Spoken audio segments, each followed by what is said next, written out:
Good day. Welcome to my special show of resilience during the time of coronavirus. And by the way, I've been saying that introduction for long enough that I keep changing it over and over again.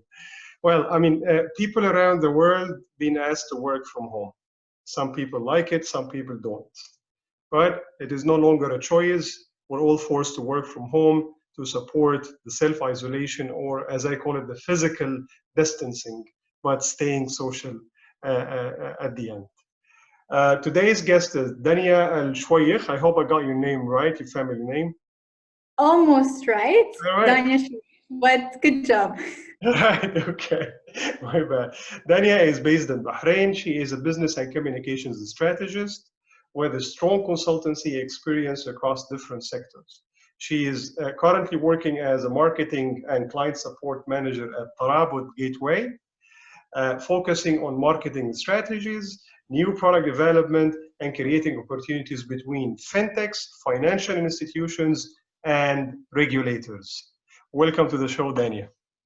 Thank you for having me. As you were saying, Wael, I think what you're doing is a great initiative. It's now the time for us to start initiating conversations like that, as we are living in a very unprecedented times. So it's very good to talk about these topics and address the main concerns people have and how we can ensure that business continuity plans are in place and how we can basically be flexible with our strategies in this time. Thank you so much, Dania. Dania, as we were talking in the waiting room, you mentioned that currently you're going through a dry run of remote work. Could you tell me more about it? Sure. So here at Tarabut Gateway right now, this happened at the worst possible time for a company that is scaling up, because we have a lot to do right now. We're growing, we're scaling, and we're expanding regionally. So there's a lot on our table right now, and we cannot afford to be slowed down right now. So what we're doing to make sure that everything is set in place is that we're going through a dry run of work from home. And then we do come together, be it in the beginning of the week or the end of the week, to discuss what were the challenges that were faced and how we can improve it for the coming week moving forward.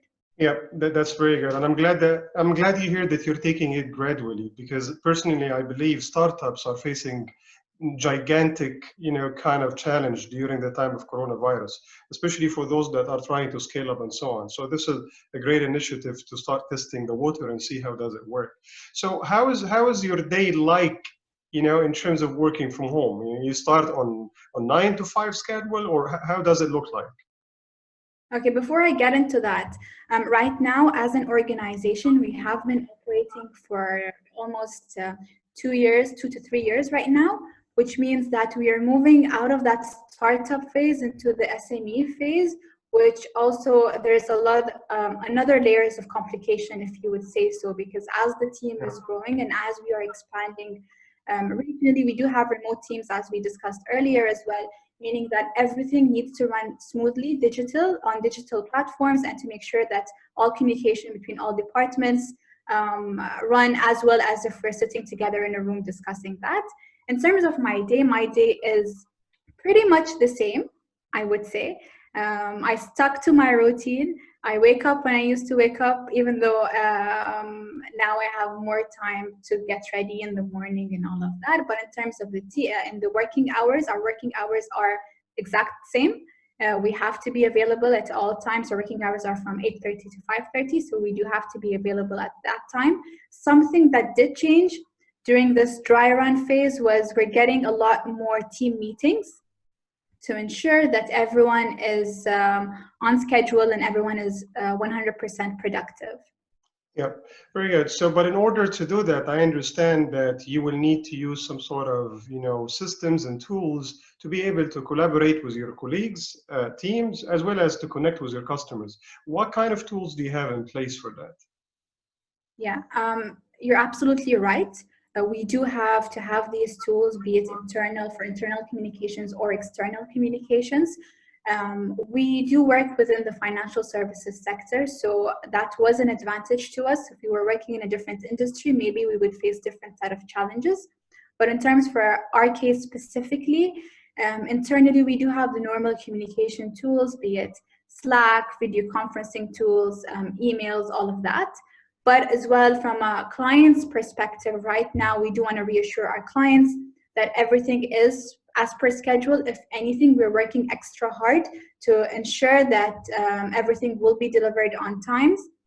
And basically, with our clients, we have a lot of tools that we use with them, not only from a communication perspective, but we do have tools set in place for them to have full visibility on every single project that is going on, which team members are working on it. If they're facing any issues, they can raise it on systems like Jira, for example, and they can track the full progress of these issues that they face, if any. So in terms of that, knock on wood, I think we are at an advantage. We work in a sector where everything can function digitally. And to add to that as well, from an internal perspective, given that we do have remote teams, be it in Europe or in here regionally as well, we do have our approvals are all moving online as well. So no more paper-based approvals, no more physical signatures. These processes are all right now being implemented, and hopefully within the next 2 weeks, everything will move online as well. Yeah, this is very good. And Tarabut, being in the heart of the financial industry, connecting the dots between the fintech, the financial sector, and the regulators, is going through the right path of digitization and being, remotely managed and so on. So, but in order for you personally to do that, you need to keep a certain mindset in place. So how do we keep motivated, positive, and, the same spirit you wake up every day working remotely? I think every person would answer that question quite differently. For me personally, I'm happy to be working in a sector where I really enjoy. I enjoy my actual job, so that in itself is motivating, given that we are the first and currently only licensed open banking platform in the Middle East. You can really sense the passion within our team to drive this movement forward, not only in Bahrain, but also hopefully very soon in the GCC. We do believe that this presents itself a new opportunity within the fintech industry as a whole. Right now, or before actually, it was more of a fintechs competing with financial institutions and who's going to win. With Tarabut Gateway coming in, we want to change that narrative completely. It's about collaboration within the financial services sector. There are opportunities right now within open banking that will benefit everyone in the financial services ecosystem, be it the regulator, financial institutions, or fintechs themselves. So that alone is very motivating, but I think given everything that we're seeing in the news, it can get scary for a lot of people. So personally, I try not to get too bogged down with all the news that are coming out, and try to focus on the positive aspects, on what can come out of this pandemic. I know, unfortunately, a lot of people have been going through a lot of things, but there are positive things that we have been seeing coming out of this. People realizing actually the importance of technology, people realizing the importance of the community, everyone is helping out each other, which is very refreshing to see. Also, from a personal aspect, I really stuck to my routine, and I'm trying super hard not to break away from that. As you can see, I have my own makeshift office at home, so I can focus on my work. The door is locked, so my pets are not allowed to come in. No one is allowed to come in, even though I really want to play with them right now, but need to focus on work. Yeah. Well, I'm really amazed with your spirit, which is very good. Keep up the good work. And finally, what do you think companies can do in order for them to be prepared for the future of work as in such kind of scenarios, be it, challenges at business or global kind of challenges? Yeah, I think if this pandemic happened a decade ago, we would be having a completely different conversation. I think a lot more businesses would have faced challenges in terms of ensuring that their business is moving forward. Their losses are not as much as that they could be. But right now, given the technology and given the tools that are in place, I think this puts a lot of things into perspective for businesses, as well as even if this pandemic did not happen, the way employees work right now changed from a couple of years ago in terms of employee satisfaction and all of that. It's not a clock in, clock out for us anyway right now. Before, it was easier for me just to sit in one place, clock in, clock out, and that's it.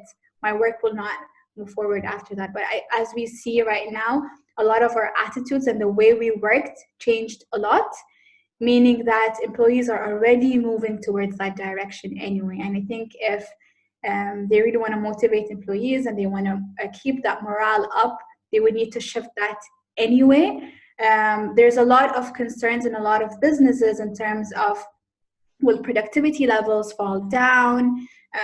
Will employees slack off and all of that? And I think what I would say to that is, if you don't trust your employee in the first place, why did you hire that person?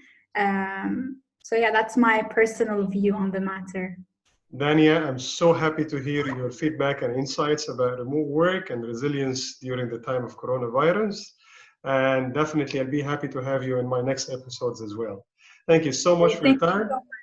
You do stay safe and stay positive as you are. Thank you so much. Stay safe, everyone. Thank you.